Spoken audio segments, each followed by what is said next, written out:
नमस्कार, जय माता दी। मैं हूँ आपके अपनी लाइफ डिज़ाइनर जीतू आचार्य। श्रावण के महीने का आखिरी सोमवार, भाई हर किसी को इंतज़ार होता है। जैसे श्रावण का महीना जब शुरू होता है ना और पहला सोमवार आता है ना, हर किसी का ऐसे लगता है कि यानी पता नहीं कौन सा खजाना मिल गया हो भगवान की भक्ति करने का और भगवान भोलेनाथ को मना लेने का। होता है, सही होता है। एक्चुअली भगवान भोलेनाथ का प्रिय दिन जो होता है जल्दी मान जाते हैं। और श्रावण का महीना वैसे भी भक्ति का महीना, ऐसा महीना होता है कि भगवान भोलेनाथ की आराधना का सिर्फ सिंपल अगर एक छोटा सा उपाय भी, बेलपत्र ही चढ़ा दें आप रोज, ओम नमः शिवाय ही बोलते रहे रोज, वहीं से मान जाते हैं। श्रद्धा और भाव में कमी नहीं होनी चाहिए, दिखावा तो चाहिए ही नहीं भोलेनाथ को। लेकिन श्रावण का आखिरी दिन जिस दिन, और वो भी सोमवार का दिन पड़ जाए, तो श्रावण का महीना समापन की ओर। और कौन से दिन से? भगवान भोलेनाथ के प्रिय दिन से समाप्ति हो रही हो और शुरुआत भी प्रिय दिन से हुई हो, क्योंकि इस बार सावन सोमवार से ही शुरू हुआ था और इस बार सावन सोमवार को ही समापनी की तरफ होगा। तो कितना अद्भुत संयोग बनाता हुआ है। पूर्णिमा तिथि, श्रावण का आखिरी सोमवार और साथ के साथ रक्षाबंधन का त्यौहार, तो तीनों का जो संयोग मिला है ये अद्भुत योग है। पांचवा सोमवार हर मनोकामना को पूर्ण करने वाला कहा जाता है, यानी जाते जाते भी भोलेनाथ आपकी झोलियां भर देने वाले हैं। शिव परिवार आपकी हर मनोकामना को पूर्ण करने वाला है। तो इस दिन कुछ खास योग और संयोग भी तो बन रहे हैं। हर मनोकामना सिद्धि तो चाहिए हर किसी को। घर परिवार सही चाहिए, स्वस्थ रहना चाहता है, हर कोई खूब सारी इनकम करना चाहता है, खूब धन कमाना चाहता है, सुख समृद्धि चाहता है, संतान की उत्पत्ति चाहता है, संतान की वृद्धि चाहता है, संतान की शादी की कामना कर रहे होते हैं, संतान बहुत अच्छी उपलब्धियां हासिल करे, वो उत्तम विवाह, यानी हर कुछ हर किसी को चाहिए। तो ये सोमवार हर मनोकामना पूर्ण करने वाला सोमवार है। अद्भुत संयोग है। श्रावण का महीना श्रवण नक्षत्र से ही शुरू हुआ था और श्रवण नक्षत्र ही है और साथ के साथ धनिष्ठा नक्षत्र भी है। तो जो योग श्रवण नक्षत्र से शुरू हुए, धनिष्ठा नक्षत्र भी है इस दिन, आखिरी सोमवार के दिन। तो ये भी अपने आप में एक विलक्षण योग बनाते हुए हैं। और श्रवण नक्षत्र के स्वामी तो वैसे भी स्वयं चंद्रमा ही होते हैं। अद्भुत संयोग है, अद्भुत योग है। और ऐसे में सोमवार का जो दिन है ये भक्ति में रम जाने का दिन है। तो भगवान की भक्ति कीजिए। पूर्णिमा के एक खास उपाय बताए हुए हैं हमने, वो भी आप मेरे YouTube चैनल पर जाकर के ज़रूर देखिएगा। और सबसे बड़ी बात है कि रक्षाबंधन का त्यौहार है, आखिरी सोमवार जिस दिन पड़ रहा है रक्षाबंधन का त्यौहार है। और इस बार आपने वाकई ही अपने रिश्तों को अगर सुधार लेना चाहते हैं, भाई बहनों के रिश्तों में कभी तनाव ना आए, एक दूसरे के प्रति समर्पण रहे, प्यार रहे, एक दूसरे के प्रति एक प्यार भरा खिंचाव रहे। तो आप हर कोई तो यही चाहता है ना कि रिश्तों के अंदर एक प्यार, एक नई जान हमेशा बनी रहे। तो इस बार जो हमने अपनी एक वीडियो बनाई हुई है कि उस वीडियो में खास करके हमने ये बताया हुआ है कि वस्त्र नहीं, सोना नहीं, इलेक्ट्रॉनिक नहीं, मिठाई भी आपकी मर्जी है, लेकिन एक खास उपहार इस बार अपनी बहन को ज़रूर दीजिएगा। वीडियो ज़रूर देखिएगा कि उपहार अपने राशि अनुसार अपनी सिस्टर्स को क्या देना है। चलिए, सर्व सिद्धियां, सर्व मनोकामनाएं पूर्ण करने वाला जो व्रत है वो सोमवार का आखिरी सोमवार है, ये श्रावण के महीने का। आपको सौभाग्य की वृद्धि भी होगी और सुख समृद्धि भी होगी। सौभाग्य और शोभन योग बन रहा है इस दिन। चंद्रमा भी कुंभ राशि के हैं, यानी शनि की राशि में है चंद्रमा। और ये जो इस बार का योग संयोग बना है ना, क्योंकि शनि की राशि में चंद्रमा इस बार नहीं सताएगा, क्योंकि शनि देव के गुरु का ही दिन है इस दिन, भगवान भोलेनाथ का दिन है, सोमवार का दिन। तो आपको काफ़ी ज़्यादा वैसे ही लाभ देने वाला है, योग और संयोग अच्छे बनाने वाला है। इस दिन आपने क्या करना है, रुद्राक्ष अर्पित कीजिएगा भगवान भोलेनाथ को। एक रुद्राक्ष की, पंचमुखी रुद्राक्ष की माला लीजिए, वो भगवान भोलेनाथ को अर्पित कीजिए। बेल पत्र अर्पित कीजिए और साथ के साथ भस्म ज़रूर अर्पित कीजिएगा। जल में थोड़ा गंगा जल और थोड़ा भस्म मिला करके भगवान भोलेनाथ का अभिषेक कीजिएगा। आपकी कितनी भी रुकावटें हों वो सारी दूर हो जाएंगी। आपके जीवन में अड़चनें आ रही हैं तो वो अड़चनें दूर हो जाएंगी। आपको सर्व सिद्धि, सर्व कामना पूर्ण करने का रास्ता मिलेगा। भगवान की भक्ति से आपको अच्छी एनर्जी मिलेगी और आपके जीवन की जितनी रुकावटें हैं वो सब दूर हो जाएंगी। और भस्म का ही तिलक इस दिन आप अपने मस्तक पर ज़रूर लगाइएगा। साथ में गंगा जल मिला करके और भस्म मिलाकर इन दोनों को मिलाते हुए आपने अपने माथे पर तिलक ज़रूर करना है। ओम नमः शिवाय, ओम नमः शिवाय मंत्र के जाप जितना आप इस दिन कर सकें, क्योंकि ये आखिरी सोमवार है, श्रावण का सोमवार है और ये प्रिय दिन है भगवान भोलेनाथ का। पूर्णिमा तिथि के साथ समापन हो रहा है श्रावण के महीने का। ऐसे मौके, ऐसे विलक्षण योग बहुत कम मिलते हैं। तो फिर इंतज़ार आपको 1 साल करना पड़ेगा श्रावण के महीने का। तो इसीलिए ये समय भक्ति में लीन होने का समय है।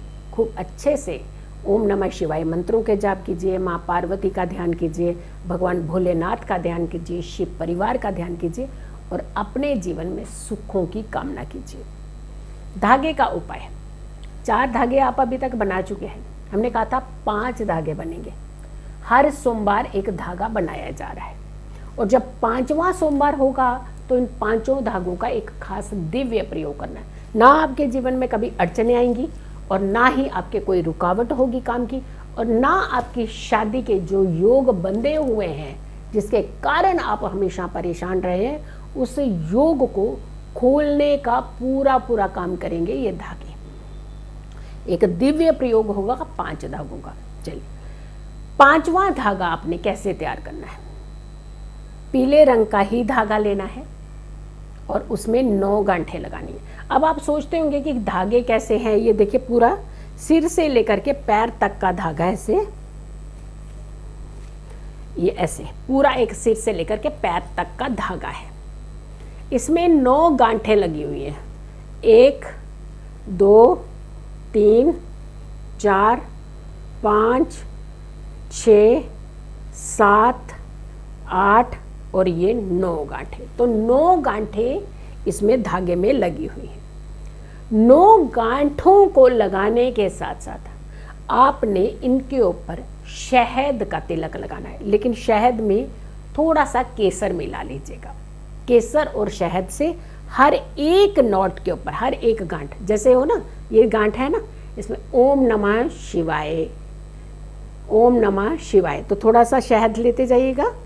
ओम नमः शिवाय, ओम नमः शिवाय, यानी गांठ लगानी और उसके ऊपर शहद लगाना है। ये मैंने गांठें लगा के रखी हुई है, ये आपको बताने के लिए बताया था कि किस तरीके। ओम नमः शिवाय बोलते जाइए और गांठें लगाते जाइए। 9 गांठें लग जाएंगे। उसके बाद हाथों में उस धागे को लीजिए, ध्यान कीजिए भगवान का, ओम नमः शिवाय, ओम नमः शिवाय, ओम नमः शिवाय। पूरे परिवार का ध्यान कीजिए, शिव परिवार का ध्यान कीजिए और उसके बाद इस धागे को, जो बाकी धागे रखे हैं उन धागों के साथ रखिए, यानी 5 को इकट्ठा एक बार आपस में मिलाना है। अब आया इसका सही तरीका इसका इस्तेमाल करने का।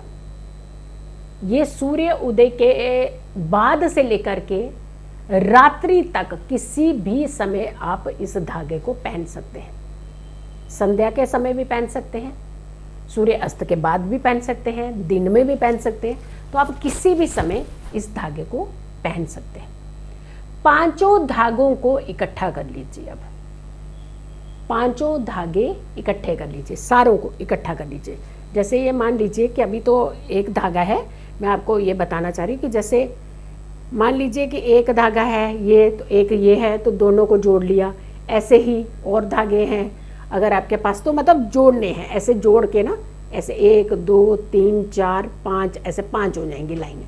तो 5 धागों को इकट्ठा कर लीजिएगा। जब आप 5 धागों को इकट्ठा कर लेंगे तो उन धागों को इकट्ठा करने के बाद गांठें मारनी है। अब कैसे गांठें मारें, क्योंकि आपको ये समझाना ज़रूरी है कि आप गलत ना करें। फॉर एग्जाम्पल आपने ये 5 धागे इकट्ठे कर लिए, ये तो खैर मेरे इसमें तो 4 बन रहे हैं, बट मैं आपको 5 धागे जो आपने, क्योंकि आपने हर दिन एक धागा तैयार किया है तो ऐसे 5 बन जाएंगे, 1 2 3 4, ऐसा ही एक और 5 करिए। तो उन 5 को जब आपने इकट्ठा कर लिया, एक गांठ मारनी है, इकट्ठा जोड़ करके आपने गांठ मारनी है, ये बनी एक गांठ।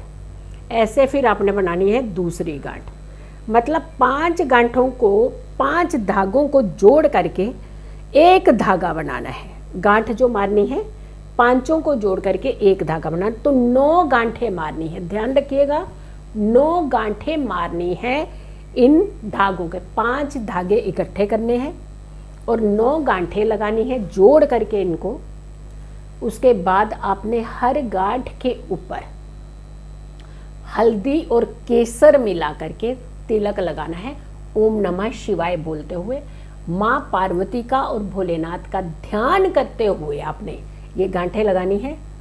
और घर में किसी से भी आप इसे अपनी राइट कलाई में बंधवाइएगा, राइट हैंड की कलाई में बंधवाइएगा।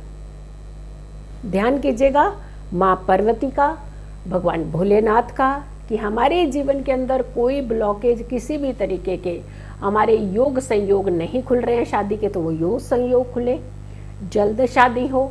और अगर आपके जीवन में किसी तरीके की कोई काम में अड़चने रुकावटें आ रही है तो वो अड़चने और रुकावटें दूर हो। भगवान भोलेनाथ बहुत प्रसन्न होते हैं श्रावण के महीने में, और हमारे मनोकामना सिद्धि के लिए कई सारे व्रत और त्योहार और अनुष्ठान आते हैं सावन के महीने में। भगवान हमेशा आपको शक्ति देता है, और इस बार भी आपकी भक्ति से प्रसन्न होकर के ही आपको शक्तियां दे रहा है। आपके जीवन की सारी अड़चनें दूर होंगी। आप इस उपाय को कीजिए, शांत मन से कीजिए, धैर्य से कीजिए, पॉजिटिव रहते हुए कीजिए। जिस भाव से आप इस धागे को पहनेंगे वो भाव आपका जल्द पूर्ण होगा।